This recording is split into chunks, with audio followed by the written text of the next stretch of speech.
Așa arată o zi din viața noastră. Noi suntem Carmen și Milan, iar dacă vrei să faci parte din povestea noastră, urmărește-mă. În dimineața asta, după ce am băut cafeluța, am ieșit pentru că am avut de dus un colet pentru Vinti, dar trebuie să merg și pe la DM. Am fost și la supermarket.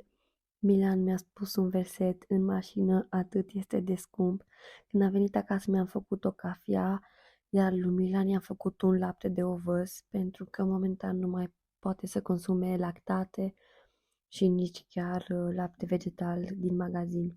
Am ieșit apoi afară, toată după masa a stat afară, atât de bine i-a prins pentru că atunci când l-am băgat la somn seara asta, a dormit direct. Se joacă atât de fain, singur, se dă cu motocicleta, se joacă în nisip, pur și simplu își găsește activitate prin curte și chiar mă bucur foarte mult.